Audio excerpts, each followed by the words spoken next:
सबके लिए जीना, सबकी इज्जत करना। संग ध्वम संपद ध्वम समवो मनांसी जानता देवा भाग्यम यथा पूर्वे संजह नौपासती समानी वयाकुति समाना हृदय निम समानो मस्तो नमा यथा वह सुशासती।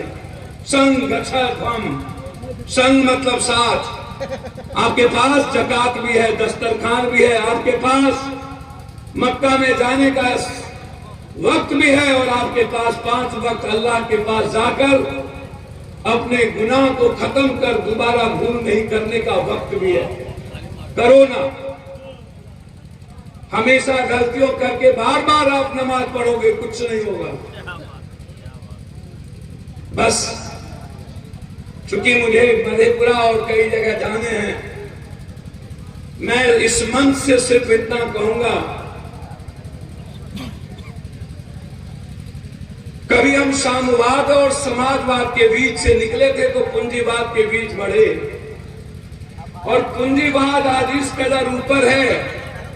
भारत की जो पूंजीवाद है वो सेंट्रलाइजेशन है, और भारत के बाहर का जो पूंजीवाद है वो डिसेंट्रलाइजेशन है। हमारा केंद्रीकरण है, बाहर का विकेंद्रीकरण है। पूरी दुनिया बदलने की तैयारी कर चुका है। जब कभी किसी कुरान शरीफ साहब पर, इस्लाम पर, भगवान पर, गीता पर सवाल खड़ा होगा तो दुनिया पुनर्निर्माण की ओर जाएंगे।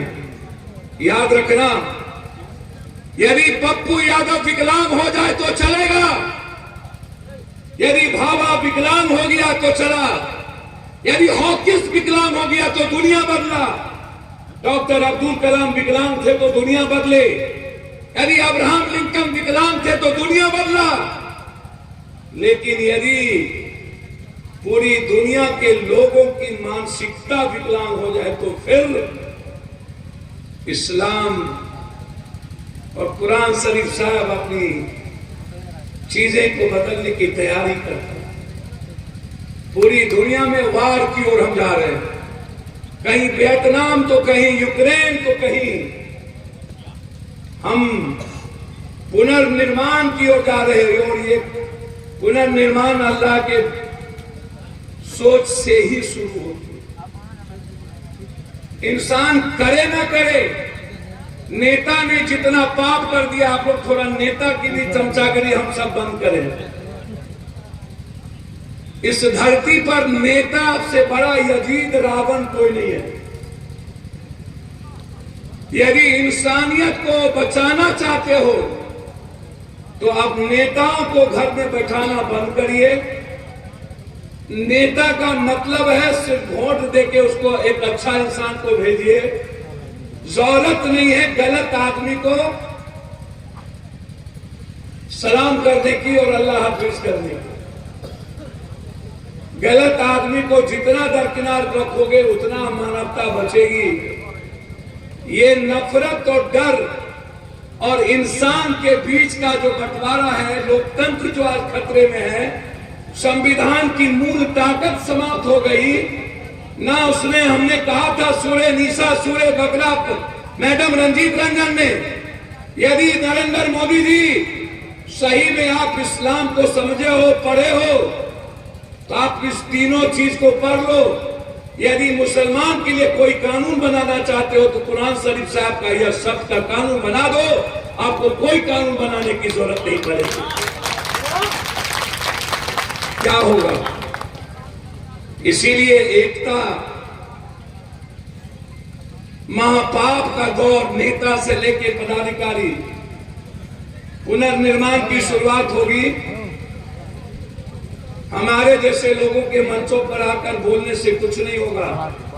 जब तक एक माहौल नहीं बनेगा समाज निर्माण, और हम अर्थ युग में हैं, हम आर्थिक आजादी की बात जब तक नहीं करेंगे, सबके तालीम की बात नहीं करेंगे, सबके नौकरी की बात नहीं करेंगे और सबको एक होने की बात नहीं करेंगे, तब तक जब बैलेंस होगा, हमारे पास 10 रुपया, किसी के पास 10 करोड़ रुपया, अंबानी के बेटी के पास, बीबी के पास 600 करोड़ का एक मोबाइल है, एक मोबाइल 600 करोड़ का एक मोबाइल, और गणपतगंज में एक गरीब आदमी के पास 10 रुपये की दवाई लेने की औकात नहीं है। एकता तब तक नहीं होगा जब तक अर्थ का सामंजस्य नहीं होगा, जब तक इनवायलेंस होगा, जब तक एजुकेशन एक नहीं होंगे, तालीम नहीं होंगे। इसीलिए मदरसे को आप कंप्यूटराइज से लेके साइंस और साइंस से लेकर के विज्ञान और कुरान शरीफ साहब का सामंजस्य करके एक बेहतर हजरत हुसैन साहब का निर्माण करिए।